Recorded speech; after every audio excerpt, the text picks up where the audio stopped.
Hi there, this is Vin and Pip's channel, Covenant of Promise. I'm going to be looking at Galatians 2, going to verse 10.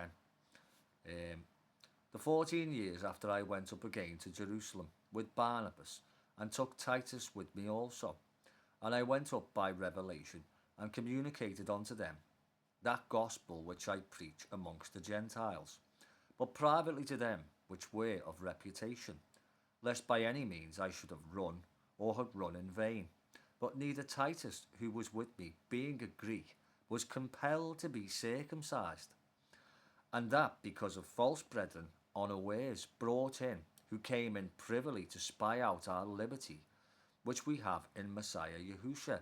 You see, he'd set the captives free and give them liberty from the sacrificial law, and refresh the covenant of promise.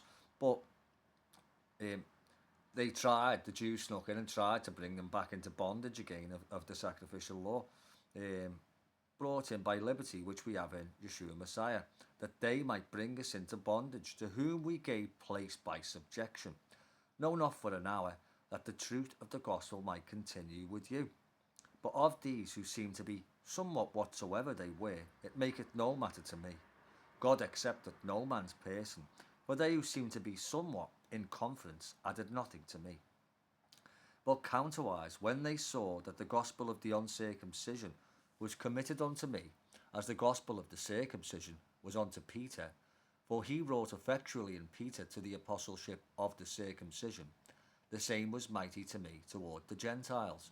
So the circumcision being the Jews, and obviously the uncircumcision being the Gentiles. And when James, Cephas, and John, who seemed to be pillars, perceived the grace was given unto me, they gave me and Barnabas the right hand of fellowship, that we should go unto the heathen, and they unto the circumcision. So basically, they've shook hands and called each other brethren. Only they would that we should remember the poor the same, which was also forward to do. So in that sentence there, you can see that to feed the poor was secondary. The first was to teach his covenant and the gospel of Messiah. Anyway, I'll just leave it there. Till next time.